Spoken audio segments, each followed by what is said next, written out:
You are listening to the Fly the W670 podcast. It's season 2. It's episode 33. It's a Matt Mervis miracle, Crawly.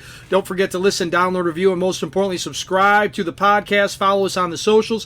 Fly the W670 on Twitter, Instagram, and Fly the W on Facebook. Or email us at flythew670@gmail.com. So, Crawly, Matt Mervis is on his way up, but unfortunately the Cubs had another rough go of it this time in our nation's capital. Yeah, I can tell you, it's been a roller coaster of emotions today. I was angry, and then I was ecstatic, and now I'm angry again. So that's where I am right now. I could agree with you 100%. Absolute roller coaster of a day for Cub fans, and I thought that Matt Mervis was going to supply that spark for Game 4. But let's rewind a little bit. Let's go back to the beginning of what you love, a 4-game series with Drew Smyly on the mound. Yep, Drew Smyly versus Mackenzie Core. Cubs win 5-1. Here's what I had written down here. Drew Smyly continues to dominate. He pitched 7 innings. He gave up 6 hits, 1 run, 0 walks, and 2 Ks. So Smyly has allowed 2 earned runs or less in his last 5 starts, and his ERA is .283. He's one of 3 NL hurlers, Clayton Kershaw and Zach Gallen, with 2 outings of at least 7 innings and 1 or no runs allowed this season, which is tied for the most in the majors. Also in Game 1, the defense made some excellent plays behind him. Well, one really good stat that measures how good a defense performs is DRS, or defensive runs saved. Last season, Dustin, the Cubs were 21st in the major leagues in defensive run saves with 4. This season, the Cubs are ranked 6th with 8 defensive runs saved. So all those gold gloves they got in the offseason are paying off in that regard.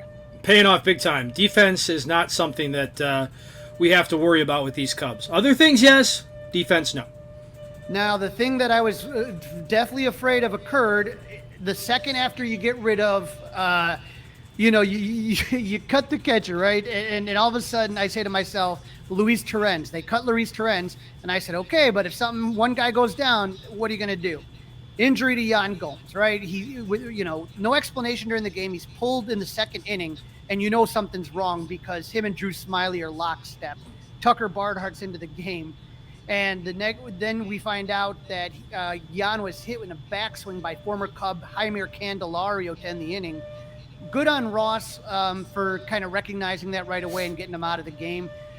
Gomes hitting .294 with 5 home runs, and he's been excellent in working with the pitchers, calling games. Everything's great, but, that was the reason Torrens was on the roster, is that Gomes and Barnhart are both older catchers, and now, you had to make a roster move, and we'll talk more about that later, but hopefully Yan will be back. It's hopefully going to be just a week, and hopefully he's okay. Right, I could make an argument, Crawly, that the Cubs' good April, that Yan Gomes was the MVP of April for the Cubs. Absolutely, that's an argument you could make. I agree 100%. He's definitely in the conversation, and that was good. And the other good thing that ended up happening was a nice bounce back for the offense in this one game. After a miserable series in Miami when the Cubs couldn't buy a clutch hit, nice to see the offense bounce back. They scored 5 runs on 10 hits. In the first inning with 2 outs, Bellinger singles, steals second, and Seiya, who had a miserable series in Miami, hit a 2-out single to score Belly, and then Mancini with a 2-out double. That put the Cubs up 2-0. So that's 3 straight 2-out hits. Dansby Swanson and Ian Happ hit solo home runs for some insurance. And Dansby went 3 for 5 with a double homer and 2 RBIs. So I'm thinking to myself, yay, the offense is cured, but not to be. No, not quite. Not quite, Crawly. Not quite fixed. Yeah, we'd find that out in Game 2. When you lose to Trevor Williams, this is one that drove me nuts. I mean, who? We made some really mediocre pitchers look great this week, and it was Didn't we? Didn't we? Yeah. Oh my gosh. Now, to me, it was deja vu of the meltdown in Miami from the last episode. Bad bullpen and untimely hitting. Now, right, the old Rispy is back in play too, Crawly. Mm-hmm. Absolutely, and so that's where that untimely hitting comes in. Hayden had a solid start, right? He went with a different game plan. He threw a lot of off-speed pitches, mainly a sinker and changeup, and it worked. He only needed 78 pitches to get through 6 innings. He only gave up 1 run on 5 hits, 2 Ks, and 0 walks, which is good. But to me, Dustin, he still doesn't look like the guy I saw last fall and this spring. I mean, he's good enough for the 5th starter spot, but when I saw him last fall, and when I saw him this spring, I'm like, this guy has a chance to really take that next step. And I just feel like right now he looks like a 5th starter to me, which is what he is. And I think he's the odd man out when Hendricks comes back. Yeah, more than likely. He does look like a 5th starter right now. He does not look at the top end of a rotation guy. He looks at the back half of the rotation guy. And this is probably why the Yankees made him available when they did last offseason. During the trade deadline. Yep. Pitching isn't linear, and hopefully, like I said, he. Well, I mean, the Yankees didn't need him at that. My point is, the Yankees didn't need a 5th starter at that time, so that they saw kind of, and the Cubs did. So. Right. Hey, listen, if anybody can fix him, it's our guy Tommy Hotovy. Absolutely. Now, the offense, other than a Patrick Wisdom home run against former Cub Trevor Williams, was just awful. It stunk. They scored 1 run on 8 hits, 0 for 9 with runners in scoring position. They left 11 men on base. Hosmer and Wisdom each left 5 men on the base. In the second with 2 on and 2 outs, Wisdom strikes out swinging. In the third with 2 outs, Swanson doubles, but Ian Happ pops out to the pitcher. In the 5th, Hosmer was at second with 1 out, and Tucker Barnhart grounds out, and Nico Horner flies out. The 6th inning, though, was the worst, with 1 out and the bases loaded against former Cubs Carl Edwards. He's a righty, correct? So Carl Edwards Jr. Last time I checked. Righty. Ross pinch hits for lefty Edwin Rios with righty Trey Mancini, who proceeds to strike out. So, Dustin, I got to ask you, why the hell is Rios on the team if not for that situation? We talked about it before.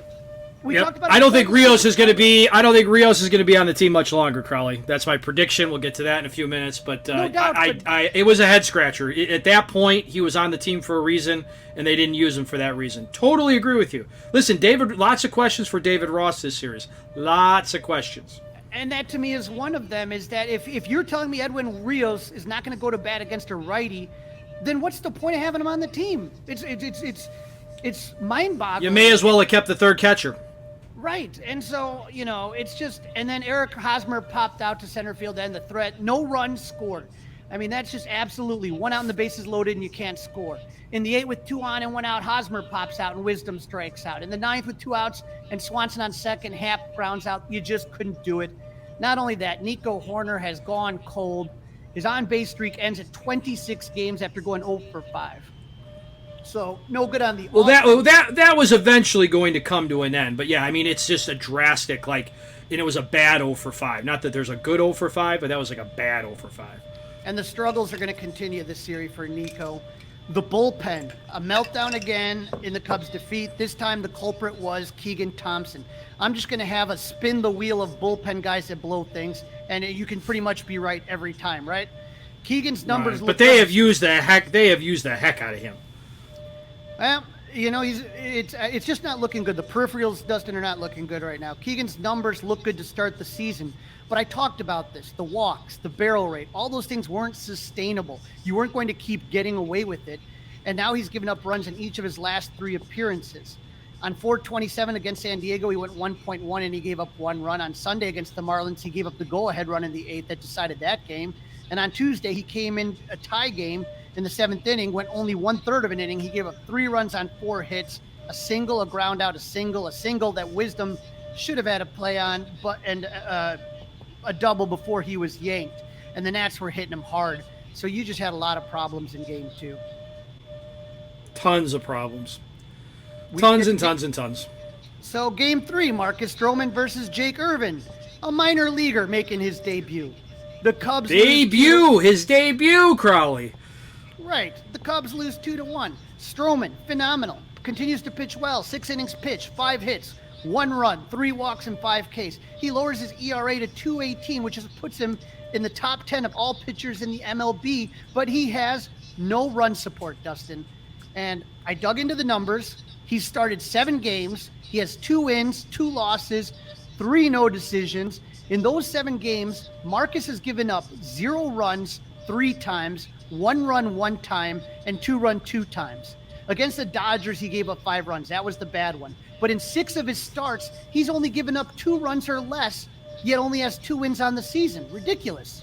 Right, and that's one, he's the perfect guy for the people that say wins don't matter. because he's the perfect guy, and he continues to get quality start after quality start after quality start.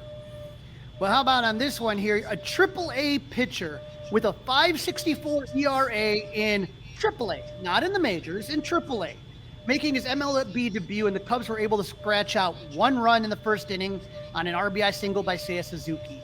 Irving went 4.1 innings, gave up 2 hits, 1 runs, 4 walks, and 3 Ks. So that's not capitalizing on those walks, right? I mean, that's right. Another part of it. That's 1 walk an inning, and the Cubs could only get 1 run. 3 Cubs, Dustin, accounted for all the hits. Nobody else got a hit other than these 3 guys. Happ, Suzuki, and Mancini each had 2 hits. Happ also walked twice. Wisdom didn't get a hit, but he walked twice. But the Cubs did not have a single extra base hit. All singles, 1 for 8 with runners in scoring position. They left 7 men on base. And you want to know why they couldn't do anything with those walks? They hit into 4 double plays. Barnhart, Hosmer, Swanson, and to end the game, Wisdom. So just a disaster. Right, and let's not. We got to go back to the bunt by Hosmer. We're getting there, buddy.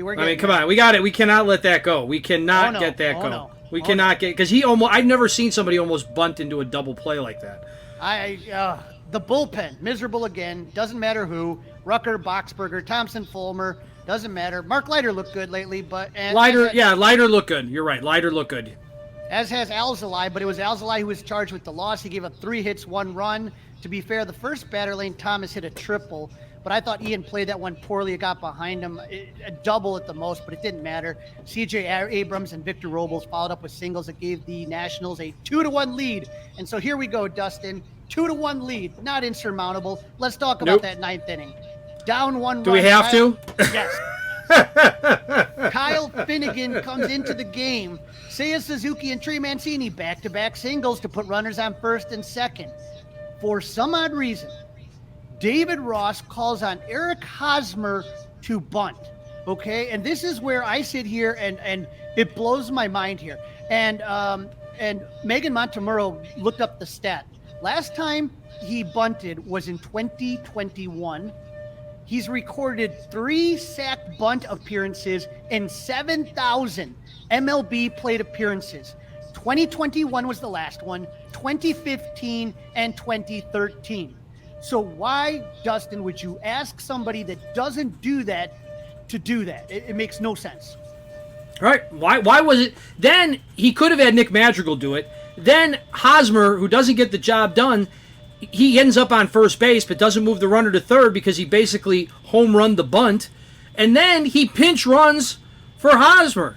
Why wouldn't he have Velasquez bunt then? I just didn't understand it at all. None of it made sense. And so what ended up happening is the bunch just shoots back and they're able to get the runner at second. So you got runners at the corner. And then, he crushed the bunt. He crushed the bunt. And so all you had to do, why wouldn't you put Nick Madrigal in at first base, right? For Trey Mancini. And then that way, if you're going to bunt, at least maybe he's a little bit quicker. But again, that's the thing, is that why would you have Nick Madrigal on this team if not to bunt? It doesn't make any sense. Doesn't make any sense. And or put Madrigal to be the pinch runner and tell Patrick Wisdom, don't swing. Don't swing. Try to steal a right. base. Get runners at second and third and take it at 2 shots. But no, Nelson Velasquez is sitting at first. Wisdom hits into a double play, and that ends the game. But again, Hosmer is not meant to bunt. Anyone wants to blame? No. Look, I don't. I mean, he can't hit a home run. We know he can't hit a home run anymore, but he shouldn't be the guy bunting either.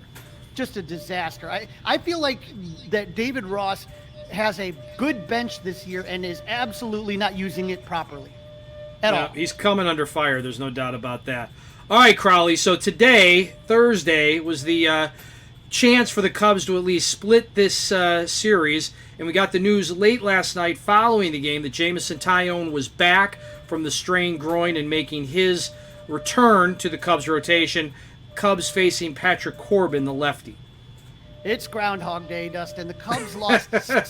They lost 6 out of 7 games on the road trip. And that's not funny. Out of those 6 losses, 5 of those losses are by 1 run. Bullpen and Rispy are the story again. Jameson Taillon was back. He looked okay. He didn't need a rehab start, and so you knew he might have been a little bit rusty. First inning looked good.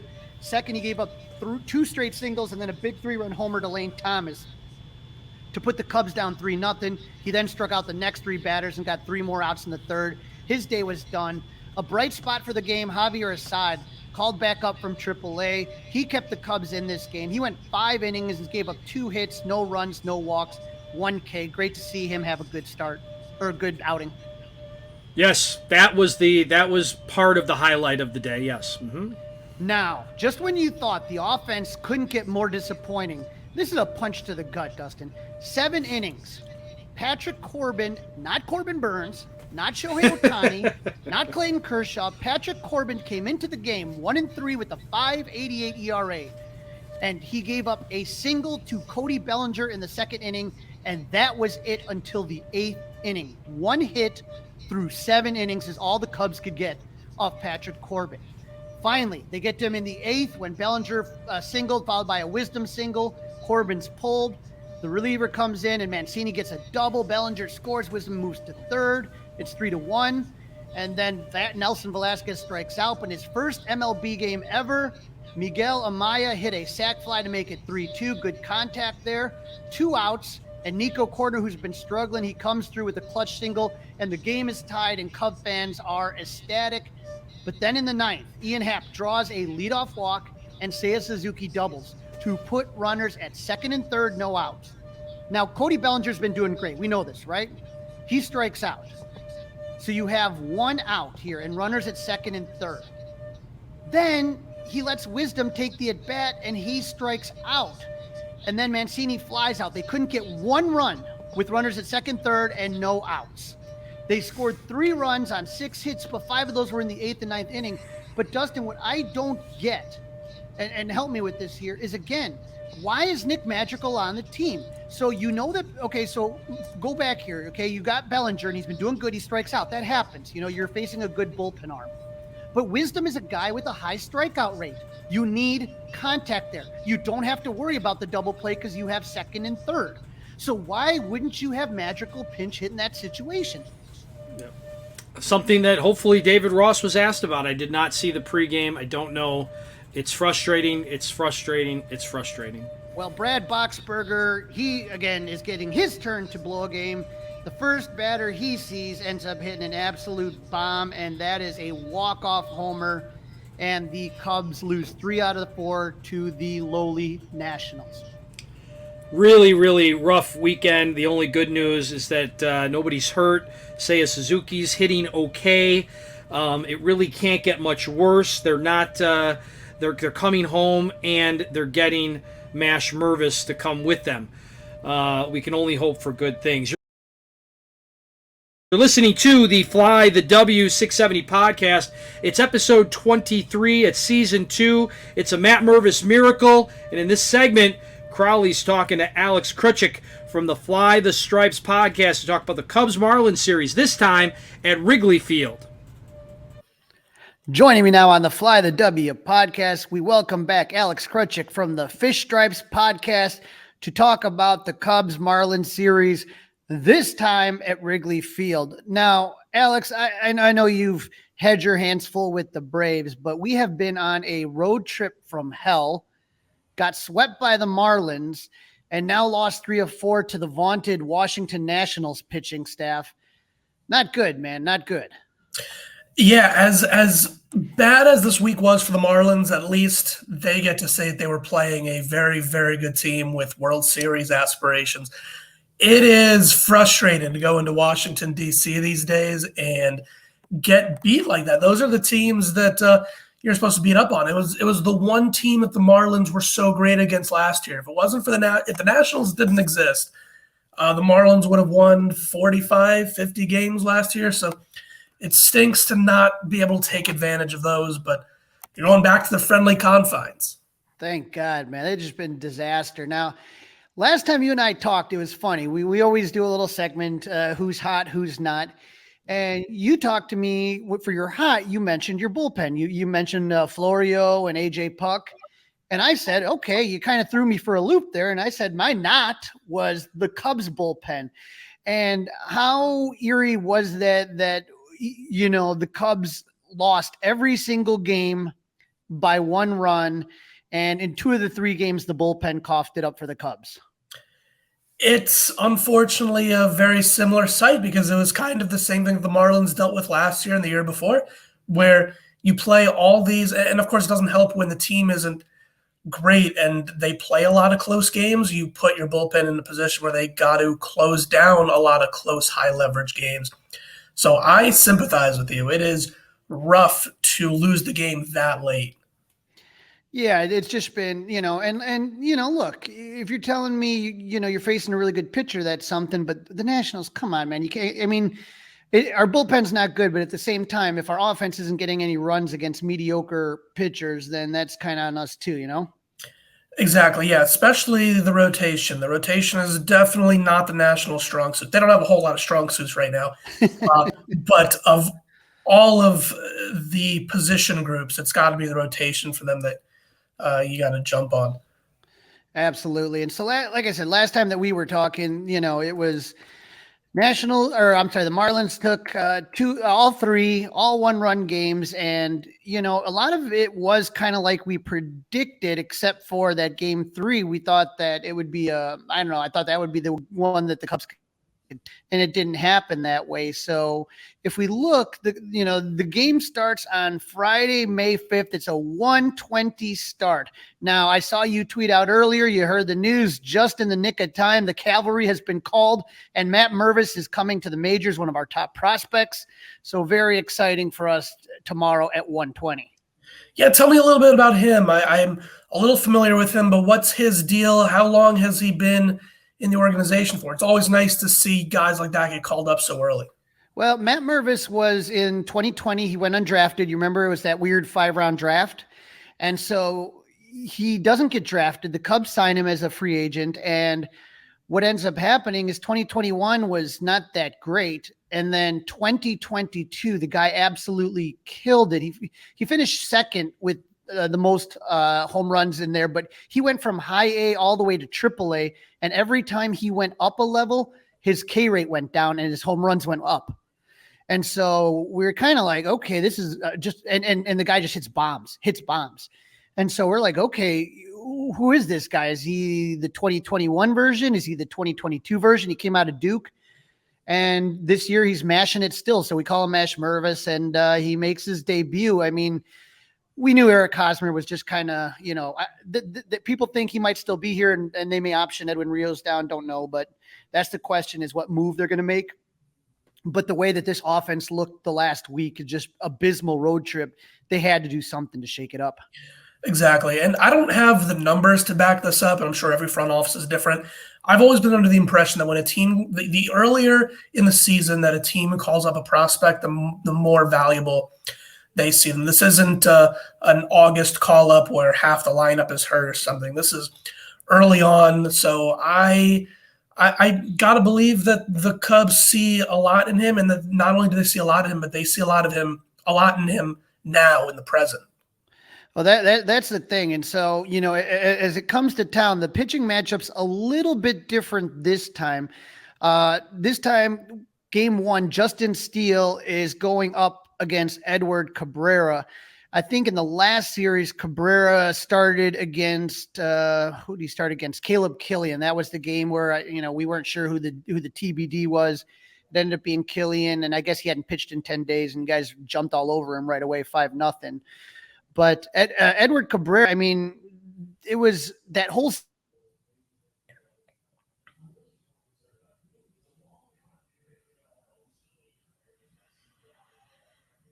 series. The Cubs just had so many opportunities, and they struck out 16 times. I mean, it was ridiculous. You remember that, Cabrera walked the bases loaded, and then all of a sudden, Cubs just couldn't do anything. They couldn't score any runs. It was a disaster. It was a very stereotypical Edward Cabrera start because he gives up the 5 walks, but it's only 3 hits, 2 runs, and he strikes out 12 guys.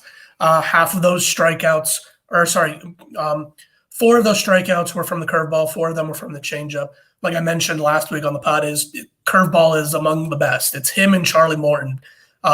Last time I checked in terms of run value, according to StatCast for that particular pitch. He's a guy where if he can just figure out how to throw strikes and how to throw strikes without while still maintaining his low hit rate, he's going to be unstoppable because those pitches are nasty. But he walks guys. Like you mentioned, he walked the bases loaded. He walked 5 guys total. And that's not out of the ordinary for him. I think that's on the high end, but it's not that much higher than what he's been doing this year, the 5 walks. And you asked me last time about Justin Steele and what great story of a kid drafted by the Cubs. 6 innings, he gave up 7 hits, 2 earned runs, and 1 walk. So, it was 3 strikeouts. It wasn't his fault that they lost. They just couldn't get any run support for the kid. Exactly. Yeah, it's a shame when that happens, especially with the younger guys. The Marlins have had their fair share of stuff like that. It's always good to score a lot of runs just to help the young guys' psyche. Right. And then Saturday, this one is Drew Smyly versus Brian Hoeing, and that was the one. Hoeing went against Steele last time, and that was the one I had in my pencil, like 100% Cubs victory, and nope, it didn't happen. He shut down the Cubs, who, I think he's the only guy that Hoeing's shut down so far, right?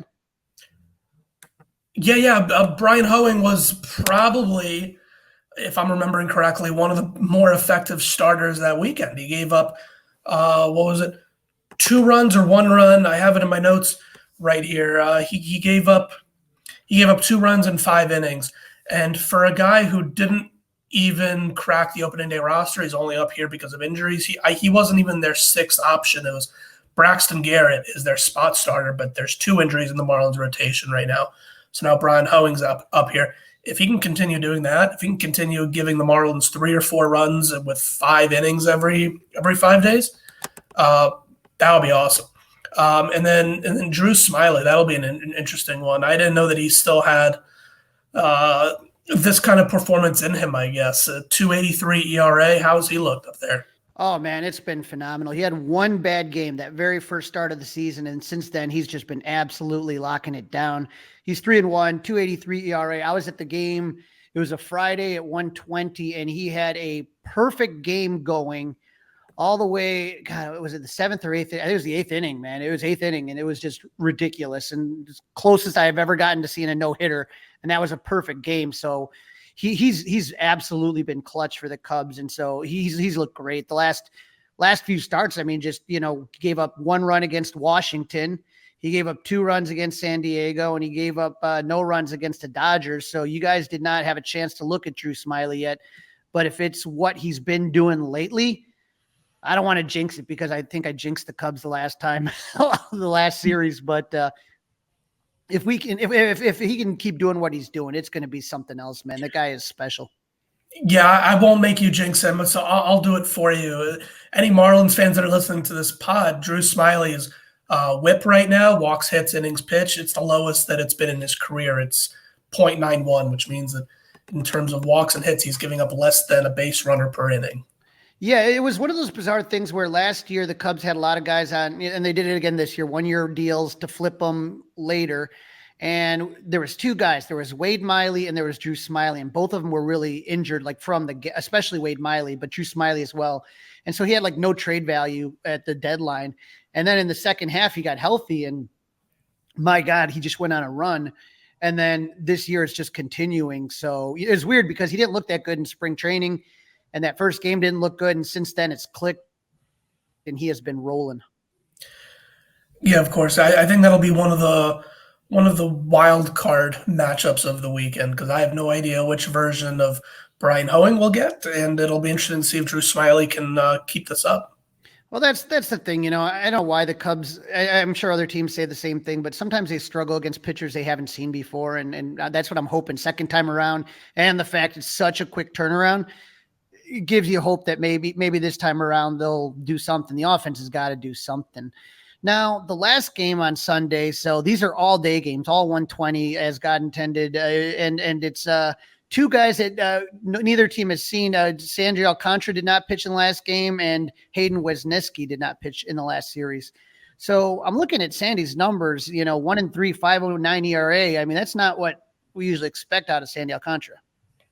Yeah, so there's a couple things that I've noticed about him this year. And again, I said something similar last week. I'm not a talent evaluator. I'm not a pitching coach, so I can't tell you what it is mechanically that's going on. But when you look at the stats, the first thing that is glaring to me, he was able to go deep into ball games last year, mostly because he would go through the lineup a third and fourth time, and guys still couldn't figure it out. So last year, I had the slash line here.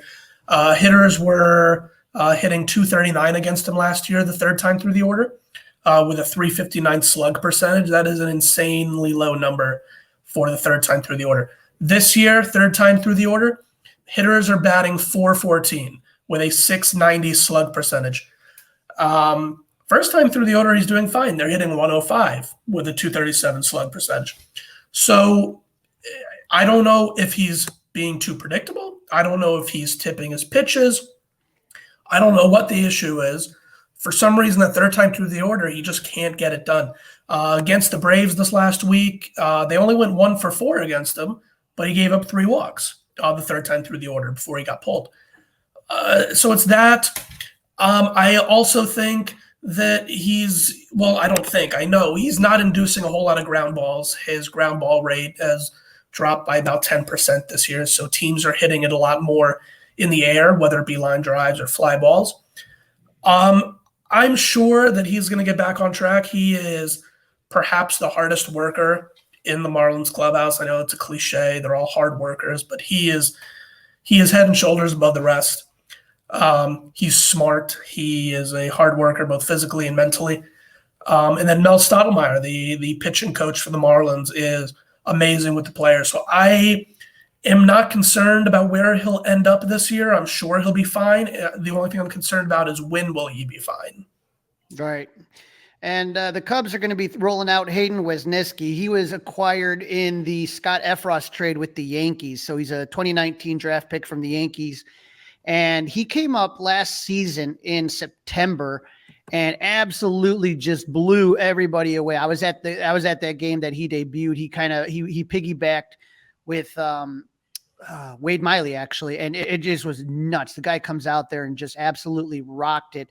And Wrigley was absolutely jumping. He went 5 innings, gave up 2 hits, 8 strikeouts, and the whole month of September, the guy's doing the same thing. I mean, for the month of September, he had a 2.33 ERA in 5 games, 27 innings pitched. He gave up 20 hits and 7 runs, but he had 27 strikeouts to 6 walks. And so when the spring training came, he was obviously in contention for the 5th starter spot. There was him, Javier Assad, Caleb Killian, who you guys saw, and a guy, Adrian Sampson, who's a kind of a journeyman guy, but had a pretty good season for the Cubs last year. And he looked phenomenal in spring. He literally looked, you could argue Stroh, but definitely looked better than pretty much everybody else on the Cubs rotation. And then for whatever reason, and when the season started, something just looks off, and I can't figure it out. The slider is just not. There's a lot of pitches that just are, they're not fooling anybody right away. They're just uncompetitive pitches, and so like he's falling behind the count. And then there's a lot of batted barreled balls going up against him. And so that's really the concern right now. His slider was really that pitch last year that was just absolutely wicked. Even if you knew it was coming, you're still swinging and you look goofy when it's in the opposite batter's box. This year, something just looks off, and I'm just waiting for it to click. I haven't seen that one performance. Now, he hasn't been bad. I'm not saying he's been bad. He just hasn't been what, the fans kind of came to expect coming into this season. So, he's had a couple good starts, and luckily he's also kind of had some starts that, he faced Oakland, which was kind of his best game so far this year, struggled against Seattle, and he did good against the Dodgers, but we only went 4 innings and gave up 3 earned runs. So I don't know, just kind of waiting for it to kind of gel a little bit. His last few games he played, Washington, he went 6 innings. He gave up 1 run, not bad there. And then against San Diego, he went 5 innings and gave up 1 run. So not too bad there, but just struggling a little bit. Oakland was his strongest start by far, but that's not saying much. 7 innings pitched, 7 strikeouts, 1 walk. And that's what we were hoping no walks. We were hoping that was going to be kind of the game that really turned it around for Hayden, but not really happening yet. Yeah. Oakland is everyone's strongest start. Everyone's just itching. Everyone's got that Oakland game circled. Everyone wants to get on that Oakland flight right now. Yeah, and when I think about the last series, the one thing I kept thinking about is I think the Cubs got BABIP to death. I mean, it just seemed like you guys just kept putting the ball where they weren't. And then the team speed surprised me.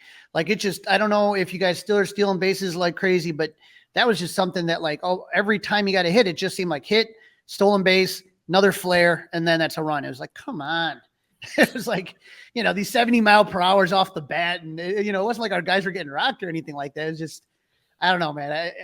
I told you this beforehand. I don't know why. And I went and I looked at the numbers, and there's nothing that says that I'm right. I just hate it when they play in Miami. And it seems like the Cubs were hitting the crap out of the ball, and they were dying at the warning track.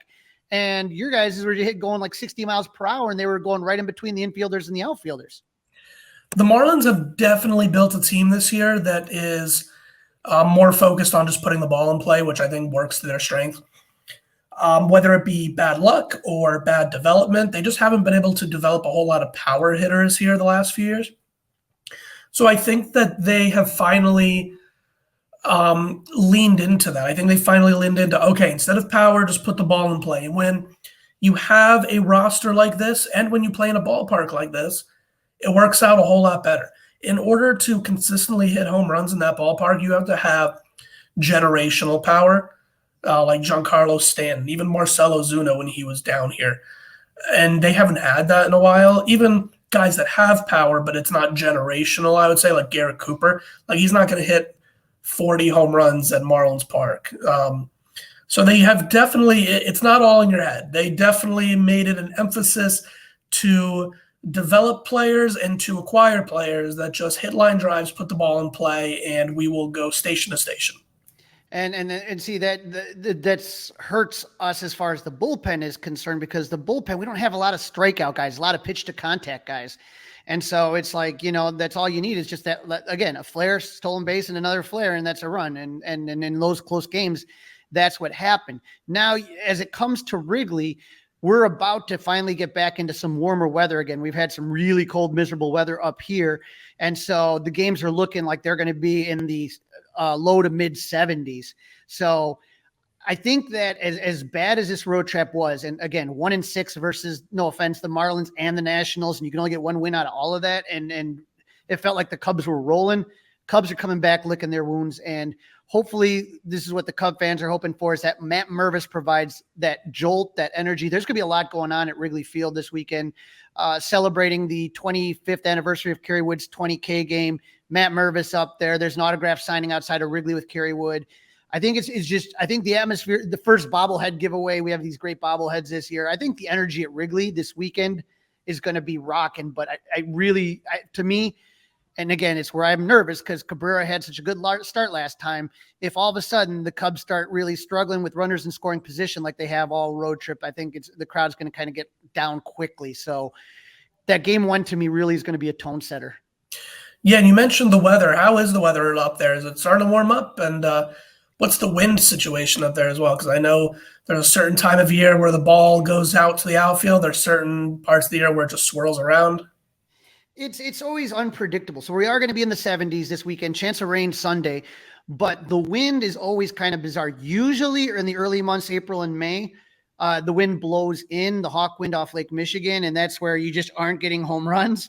And then in the summertime, it blows out, and that's when you kind of get the crazy games. For anyone that's interested, there's an app. It's called Wrigley Winds, and you can kind of click on it, and that's just telling you how much is going in. So right now, the wind is blowing to the left field foul pole at 6.6 miles per hour. So it looks like the wind is going out on Friday and out on Sunday, more a little on Friday than Sunday. And then Saturday looks like a crosswind. So that's that wind that kind of blows from right to left. I'm going to download that app, and I'm going to post my findings before each game. Be the Marlins unofficial weather guy. Well, I got my degenerate gambler friend, and I introduced him to the app, and he loves it for the overs and unders. So yeah, you can make some money that way. But yeah, the Winds of Wrigley's a great app, and I always look at it before I go out there just to kind of see, okay, what do you expect today? And that's where the Cubs are trying to kind of, have a lot of ground ball pitchers and stuff like that to keep the ball out of the air and hopefully, negate some of that. And so, like I said, I felt like it was a good series. I mean, I can't believe they came back in that Caleb Killian start. They were down one run and they had so many opportunities to come back. It didn't happen. And so this has got to be, you know, you don't want to say any series is a must win series, but it just feels after everything that happened in the last week, it would really be important to kind of get off to a good start here with Miami.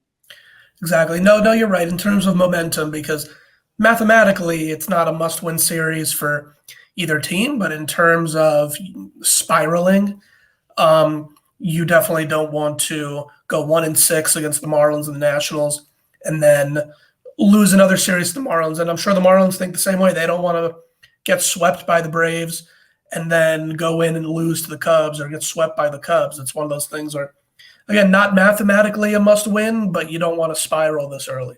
Right. And not only that, but there's another team that is in bad shape, and that is our hated rivals, the St. Louis Cardinals, who come in right after you guys leave. So it would be absolutely huge to just get a little bit momentum and fired up for the Cardinals, because, you know, this is what they always say, and I'm sure you can say the same about Marlins and Braves, is that, you know, it doesn't matter when it's Cubs Cardinals, throw the records out. It's take the gloves off, and it's going to be a brawl. And with Wilson Contreras making his first return to Chicago in a red uniform, it's going to be wild. So I got to just, like I said, these next 6 days to me are important, and I would just love for it to be a rocking good time with nice weather in the Chicago area. Definitely could be. Well, I appreciate you, Alex, for jumping on again. It was good talking to you so quick after, and hopefully, who do you guys have after you leave Chicago? Then they go and fly to Arizona to play the Diamondbacks. They're an interesting team the first month, so that'll be a good measuring stick game, because they were also, last time I checked, doing pretty well. Yeah. But it'll be a who's who next week. Well, you guys took 3, so I think it's our turn to take 3. And then after that, Alex, I wish you good luck, and I appreciate you for popping on here.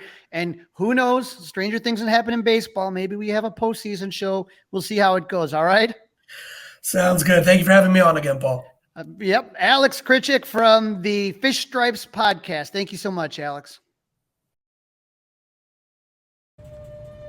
You are listening to the Fly the W670 podcast. Crawly, it's a Matt Mervis miracle.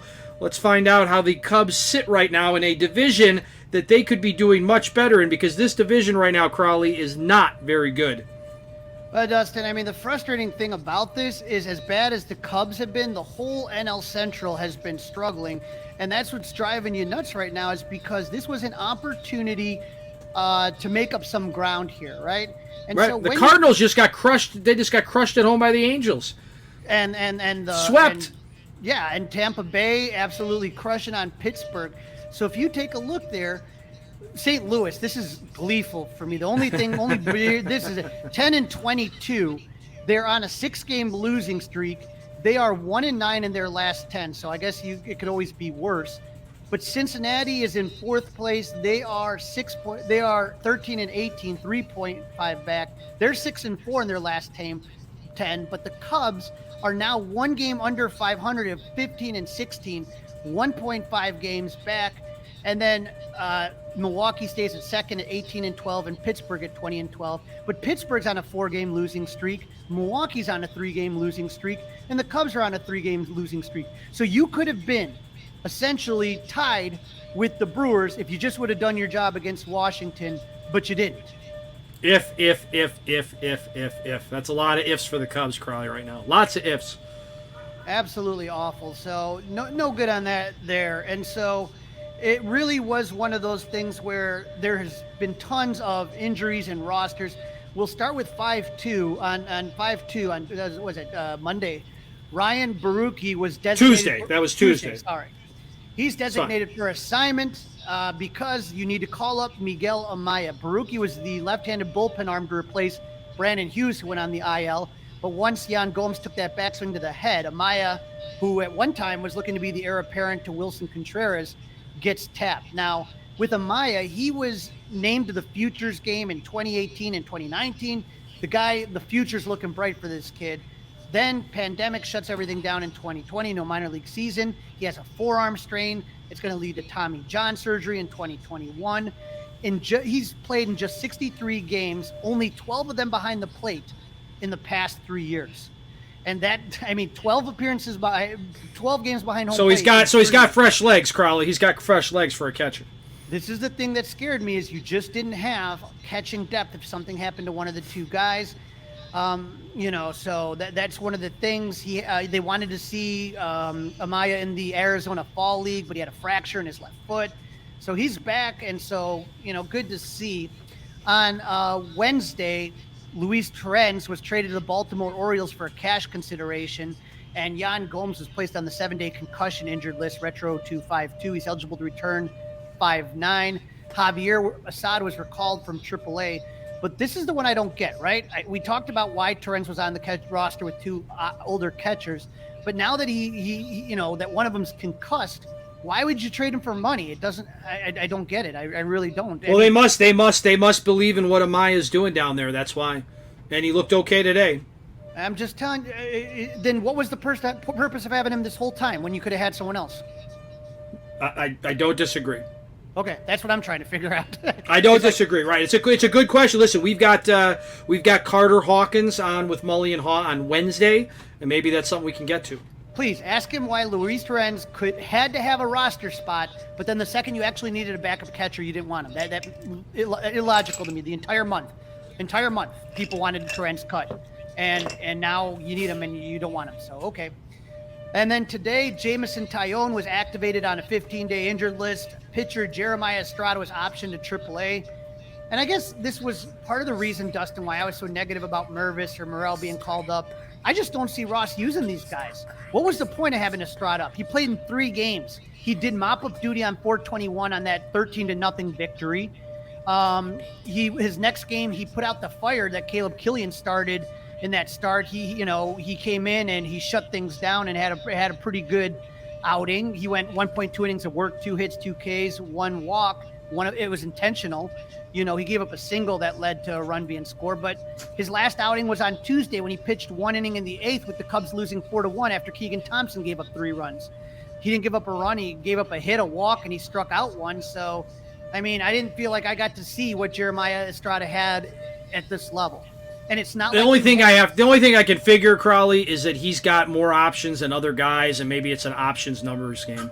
Maybe that's all it is. I get that 100%, Dustin. I get the options game. What I don't get is when he was up here, why didn't you see what you had? Right. I thought he should have been given an opportunity. I guess the other problem is since he's been up, they really haven't had a chance to give him a 9th inning, right? They've had plenty of chances. They've had this whole last week. No, but I'm saying where they had a lead in the 9th inning where they could have given him a save opportunity is what I'm saying. I hear you, but every one of these games, I told you, Dustin, 5 out of the 6 losses were by 1 run. All tight, and all tight. They were given up by the bullpen, games. Yep. So, but, you could have had him. But they were given up in the 9th inning. Yeah, I guess. Yeah, maybe. Again, another good question for this week. We've got Hawkins and we've got Tommy How to be back. So all I'm going to ask you, maybe Dustin, that's something we can ask Tommy. You may have a call from. Remind me. Text me these questions, okay? You're gonna have a call from the 630 area while Carter Hawkins is on the air. Just patch me through. I got some questions I got to ask. Okay. Kyle Hendricks made a second minor league rehab outing. I was watching the game. It was right before the Cubs game, so I knew he was going to be in for only a couple innings. So I watched it. He's building up he built up to 62 pitches. He allowed 4 earned runs in 2 2/3 innings. He looked really good in the first. Looked like vintage Hendricks. But then in the second, he kind of got some bad calls and a couple pitches that weren't that great. He gave up a grand slam. But he issued 3 walks. He struck out 3.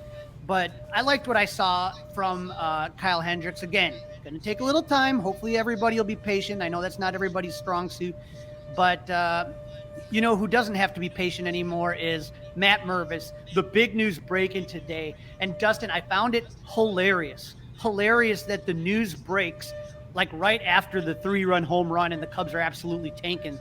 And all of a sudden, Matt Mervis is called up. So, well, I thought that might be the spark, right? I thought this dead-ass team, that might be the spark if the news was traveling inside of the dugout that Mervis was getting called back up. All right, so Mervis comes back up. Who's getting sent down tomorrow? Who's getting sent down in the subsequent move?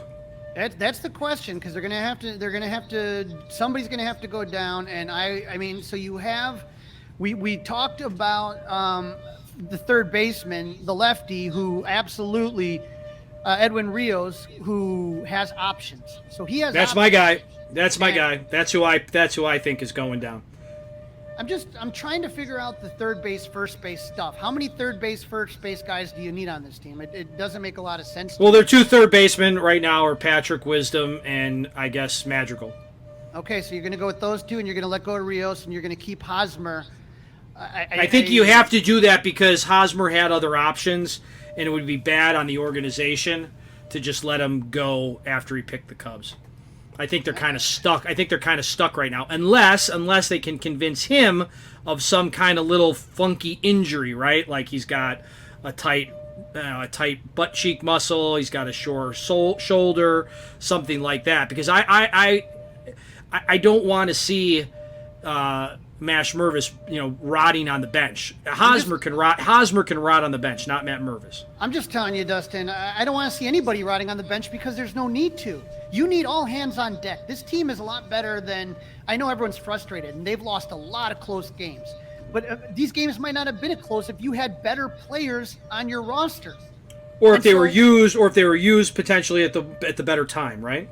Right, and so Mervis has just been amazing. Jordan Bastian has a tweet, and it talks about how in 2022, we talked about it, 984 OPS, 36 home runs, 40 doubles, 119 RBIs, and his ball and strike rate improved every level for high A to triple A. That is rare, Dustin. Most of the time when you move up a level, you kind of take a little bit of step back. He improved every time, his walk to strikeout rate. In 23, this year, with the Cubs, 962 OPS, 6 home runs, 19 Ks, 18 walks, 24 games. I mean, this guy's ready to play. I don't know what was promised to Eric Hosmer, but you know what? Eric Hosmer's made a lot of money, and I hope that they would be honest, like, hey, we're going to give you a shot. If you're playing really well, then don't worry about it. But if you're struggling, we got this kid, you don't owe him anything other than the paycheck, and that's $720 grand. That's nothing.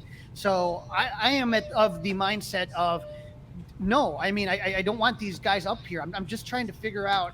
I feel like they're just not putting the pieces of the puzzle together correctly. That's going to be the next fun thing to take a look at. All right, Crawly, the Fish are in town, as you know. Friday, we're going to have the Matt Mervis debut, potentially. Justin Steele throws. On Saturday, Drew Smiley, who's been fantastic, is throwing. And then on Sunday, our guy Hayden Wesnaski, and he's out there on Sunday. All right, first question, Crawly. Are you going to the game tomorrow somehow? I wish. No, I cannot make the game. I am going to a private event for the Kerry Wood Foundation at Gallagher Way to celebrate the 25th anniversary of the 20K game, if you can imagine that long ago. When is that, Crawly? That is Friday night, so I will have plenty to report. And then Saturday is the first bobblehead giveaway of the year, Ferguson Jenkins statue bobblehead. You'll be there for that. So I will be going, and it is my daughter's birthday game, so I'm very excited for that. And I've seen a lot of Drew Smiley lately, but he hasn't disappointed, so I'm excited about that. So I think all in all, I'm hoping that the event is going to be I'm sure the event's going to be a lot of fun, and I'm sure the bobblehead's going to look great. And I'm just hoping that the Cubs can really bounce back this series. All right, Crawly, prediction time. You go first. I'm going to go with the Cubs taking 2 of 3. I like Justin Steele, and I like Drew Smiley. I don't like the Wesneski versus Sandy Alcantara matchup, even though Alcantara hasn't looked himself. I'm hoping that some home cooking and a little Matt Mervis gets these Cubs fired up.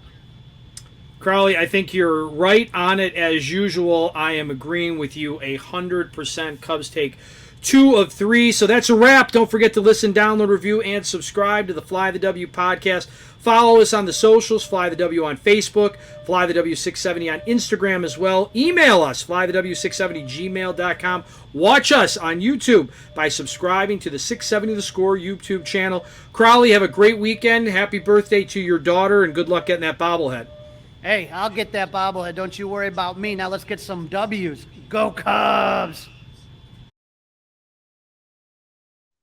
Hey guys, it's Crawly. Thanks for watching. If you enjoyed this video, please don't forget to give it a thumbs up and subscribe to our channel for more content like this.